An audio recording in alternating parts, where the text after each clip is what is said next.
Student, आज हम start करेंगे new chapter 11 the colourful world. आप लोग को ऑलरेडी मैं लाइट चैप्टर पढ़ा चुकी हूँ। उसमें मैंने आपको रिफ्रैक्शन पढ़ाया था। मैंने कहा था जब दो डिफरेंट मीडियम होते हैं तो जो लाइट की स्पीड है, ठीक है, अलग अलग मीडियम में अलग अलग होती है, क्योंकि एयर एक रियर मीडियम है, कम डेंस मीडियम है। दैट्स वाई वहां पर लाइट की स्पीड क्या है, ज्यादा है। जैसे ही दूसरा मीडियम आता है तो उसकी एज कंपेयर एयर क्या है, डेंसर मीडियम कहलाता है। दैट्स वाई वहां पर लाइट क्या होती है, जब एक मीडियम से दूसरे मीडियम में ट्रांसफर होती है तो वो रिफ्रैक्ट हो जाती है। मतलब सीधी ना निकल के कैसे जाएगी, हल्की सी अपनी उससे एंगल से चेंज हो जाती है, बैंड हो जाती है। दैट्स वाई उसके लिए हमने टर्म यूज की थी रिफ्रैक्शन। उसी चीज को आज हम यहाँ पर पढ़ेंगे। आज हमें पढ़ना है reflection of light through a glass prism. याद कीजिए, जब हमने वहां पर लाइट चैप्टर में रिफ्रैक्शन पढ़ा था तो मैंने एक स्लैब लिया था, ग्लास का स्लैब, ठीक है, रेक्टेंगुलर शेप में। आप देखेंगे हमने इसको एक नाम दिया था, जैसे कि PQRS, ठीक है। यहाँ पर PQRS क्या है, एक दूसरे के पैरेलल हैं, ठीक है। इसलिए जब लाइट एक मीडियम से दूसरे मीडियम में जाती है, ये एयर है, ये ग्लास है, ये रियर मीडियम हो गया, ये डेंसर मीडियम हो गया, तो अपनी प्लेस से जब एक मीडियम से दूसरी प्लेस में जाती है तो क्या हो जाती थी, हल्की सी बैंड हो जाती थी। दोबारा ये लाइट क्या एयर में जा रही है, फर्दर वो बैंड हो जाती थी। याद कीजिए, मैंने आपको बताया था दैट इज द इंसिडेंस रे, और ये जो बाहर आ रही है दैट इज द एमरजेंट रे। और हमने कहा था अगर हम यहाँ पे लाइन आगे इंक्रीज करें, ये जो इंसिडेंस रे है, तो आप देखेंगे एमरजेंट रे और इंसिडेंस रे एक दूसरे के क्या है, पैरेलल है। क्यों पैरेलल है, बिकॉज ऑफ क्योंकि ग्लास स्लैब की भी जो लेयर है PQRS वो भी एक दूसरे के पैरेलल है। दैट्स वाई यहाँ पर इंसिडेंस रे और एमरजेंट रे दोनों क्या है, एक दूसरे के पैरेलल है। बट अब हम बात कर रहे हैं ग्लास प्रिज्म की। ग्लास प्रिज्म की खासियत है कि उसमें ट्राइंगल शेप होती है। ये देखिए, that is a triangle shape, तभी उसको नाम दिया गया प्रिज्म। इसे PQR, यहाँ पर PQ एंड PR क्या नहीं है, एक दूसरे के पैरेलल नहीं है, नहीं है ना। ये वाली एंड ये वाली आपस में क्या नहीं है, एक दूसरे के पैरेलल नहीं है। तो दैट्स वाई यहाँ पर भी क्या होगा, इंसिडेंस रे और एमरजेंट रे एक दूसरे के क्या नहीं होंगी, पैरेलल नहीं होंगी। रीजन बिहाइंड, बिकॉज प्रिज्म का जो स्ट्रक्चर है ड्रॉप लाइक स्ट्रक्चर है। जैसे अगर आप वाटर की कोई ड्रॉप ऐसे मतलब छोड़ेंगे तो वो कुछ प्रिज्म का स्ट्रक्चर ले लेगी। तो ट्राइंगल है, ठीक है, जिसकी वजह से यहाँ पर उसकी एक साइड दूसरी साइड की क्या नहीं है, पैरेलल नहीं है। दैट्स वाई यहाँ पर इंसिडेंस रे और एमरजेंट रे पैरेलल नहीं होंगी। वही चीज हमें यहाँ पढ़नी है। देखिए, ये एक प्रिज्म है PQR, ठीक है। हमारी इंसिडेंस रे मतलब लाइट की एक रे एक मीडियम से दूसरे मीडियम में जाएगी तो वही रिफ्रैक्ट करेगी। यहां से इस प्रिज्म के PQ के इस पॉइंट B पे उसने क्या करा, पार करते हुए कहाँ चली गई, प्रिज्म के अंदर। ये डेंसर मीडियम है तो यहां से वो सीधी निकलेगी। देन अगेन कैसा मीडियम है, रियल मीडियम है, लाइट एमरजेंट रे के फॉर्म में बाहर आएगी, ठीक है। मतलब दिस इज द इंसिडेंस रे, ये पैरेलल, देन एमरजेंट रे, ठीक है। इस तरह से हमारी क्या हो रही है, लाइट क्या हो रही है, क्योंकि ये रिफ्रैक्टिव रे है, जैसे कि यहाँ पर ये रिफ्रैक्टिव रे थी एंड लास्ट में जो बाहर निकल रही है दैट इज द एमरजेंट रे। आप देखेंगे यहाँ पर इंसिडेंस रे एंड एमरजेंट रे क्या नहीं है, एक दूसरे के पैरेलल नहीं है। रीजन बिहाइंड, क्योंकि यहाँ पे PQ एंड PR एक दूसरे के पैरेलल नहीं है। लेकिन जैसे ही हम इंसिडेंस रे को फर्दर क्या करते हैं, आगे बढ़ाते हैं इस वे में, और इसी तरह से एमरजेंट को हम पीछे बढ़ाते हैं, तो हम देखा ये एक पर्टिकुलर पॉइंट पर क्या करती है, एक दूसरे को कट करती हैं। उस पॉइंट को हमने नाम दे दिया O। और ये जो आप एंगल देख रहे हैं, इस एंगल को हम बोलते हैं एंगल ऑफ डिविएशन, कि इस एंगल पे वो क्या हुई है, डिविएशन को शो करती हैं। तो एंगल EOD क्या है, एंगल ऑफ डिविएशन कहलाता है, ठीक है। मेनली हमें यही चीज समझनी है। और दूसरी चीज आपको पता है, ये नॉर्मल है, ये PQ पर 90 डिग्री सेंटीग्रेड बना रही है, ऐसी PR पर 90, ठीक है। तो ये क्या है, नॉर्मल रेज है जो कि PQ पर M डैश एंड PQ पर N डैश एंड PR पर M डैश की फॉर्मेशन करता है। तो इस तरह से हमने देखा कि जब एक प्रिज्म पर लाइट पड़ती है तो वो लाइट रिफ्रैक्ट होती है फर्दर, क्योंकि एक डेंसर मीडियम से किसमें, रियल मीडियम में जा रही है, अगेन रिफ्रैक्ट होती है। तो हमने देखा जो इंसिडेंस रे है और इमर्जेंट रे है कभी भी एक दूसरे के यहाँ प्रिज्म के अंदर पैरेलल शो नहीं करती, जैसे कि हमारी ग्लास स्लैब में पैरेलल शो कर रही थी।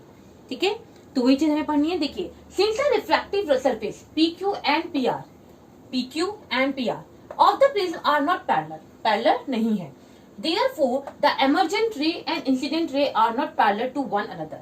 That's why incident ray and emergent ray क्या नहीं है, एक दूसरे के पैरेलल नहीं है। The emergent ray of light CD bend toward the base, नीचे की तरफ आ रही है ना, इसलिए उन्होंने कहा PQ of the prism. We will see that the emergent ray CD is not parallel to the incident ray AB. ये इसके क्या नहीं है, पैरेलल नहीं है। The angle between the incidence and emergent ray is called angle of deviation. और ये जो इन दोनों के बीच में एक एंगल की फॉर्मेशन हो रही है उसे हम बोलते हैं एंगल ऑफ डिविएशन। तो ये तो बात हो गई हमारी प्रिज्म की। अब नेक्स्ट टॉपिक है हमारा डिस्पर्शन ऑफ लाइट। आप देखेंगे जब एक प्रिज्म पर लाइट, व्हाइट लाइट या सनलाइट पड़ती है, तो जब उसके प्रिज्म के बैक साइड हम एक स्क्रीन रखें, व्हाइट स्क्रीन, तो हमने देखा वो व्हाइट लाइट 7 डिफरेंट कलर में क्या हो जाती है, सेपरेट आउट हो जाती है। ये देखिए, हमने क्या किया, हमने एक प्रिज्म लिया और प्रिज्म के बैक में हमने क्या रख दिया, एक व्हाइट स्क्रीन रख दी। जब यहां से सनलाइट, या आप इसे व्हाइट लाइट भी बोल सकते हैं, क्या बोल सकते हैं इसे, व्हाइट लाइट, ठीक है, इस प्रिज्म पर पड़ती है, तो हमने देखा जब वो स्क्रीन पर पहुंचती है तो 7 डिफरेंट कलर में क्या होती है, सेपरेट आउट हो जाती है। 7 कौन कौन से डिफरेंट कलर, वी मतलब वॉयलेट, आई मतलब इंडिको, बी मतलब ब्लू, जी मतलब ग्रीन, वाई मतलब येलो, ओ मतलब ऑरेंज एंड रेड मतलब आर मतलब रेड। ठीक है, जिसके लिए हम टर्म यूज करते हैं विबग्योर। क्या, विबग्योर। ठीक है, तो इस तरह से वो इसमें 7 कलर्स में सेपरेट आउट हो जाती है। हमने देखा ये मैक्सिमम स्पीड शो कर रही है और ये लीस्ट शो करती है। अब ऐसा क्यों हुआ कि व्हाइट लाइट जो है 7 डिफरेंट कलर में टूट जाती है। हमने देखा इन 7 डिफरेंट कलर की जो स्पीड है, लाइट ऑफ स्पीड है, वो क्या है, डिफरेंट है। दैट्स वाई जब वो एक मीडियम से दूसरे मीडियम में और देन स्क्रीन पर पड़ती है, व्हाइट स्क्रीन पर, तो हम देखा वो 7 डिफरेंट किसमें, कलर्स में सेपरेट आउट हो जाती है। बिकॉज ऑफ, आप देखेंगे यहाँ पर जो एंगल है वो भी क्या होगा, डिफर होगा। जो ये एंगल था, एंगल ऑफ डिविएशन, वो सबका क्या होगा, डिफर होगा, क्योंकि वो स्पीड पर डिपेंड करता है। उसी चीज को हमने बोला है स्कैटरिंग ऑफ लाइट, कि एक व्हाइट लाइट क्या हो गया, 7 डिफरेंट कलर में क्या हो गई, टूट गई। सॉरी, स्कैटरिंग स्पेक्ट्रम बोलेंगे, स्पेक्ट्रम ऑफ लाइट।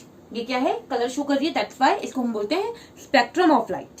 ठीक है, और इस प्रोसेस को हम कहते हैं डिस्पर्शन ऑफ लाइट। देखिए, in the year 1665 Newton by his experiment with glass prism, हमारे साइंटिस्ट थे न्यूटन, उन्होंने ग्लास प्रिज्म पर क्या किया था, एक एक्सपेरिमेंट किया था। दैट व्हाइट लाइट या sunlight consist of a mixture of 7 colour. उन्होंने हमें बताया था जो हमारी व्हाइट लाइट है वो 7 कलर से मिलकर बनी है। स्पेक्ट्रम ऑफ व्हाइट लाइट, जिसको हमने नाम दिया था स्पेक्ट्रम ऑफ व्हाइट लाइट। उन्होंने कहा व्हाइट लाइट जब किसी ग्लास प्रिज्म पर पड़ती है तो वो टूटती है, मतलब सेपरेट आउट हो जाती है, टूटती है, स्प्लिट होती है 7 कलर में ऑफ ए व्हाइट स्क्रीन, एक व्हाइट स्क्रीन के ऊपर।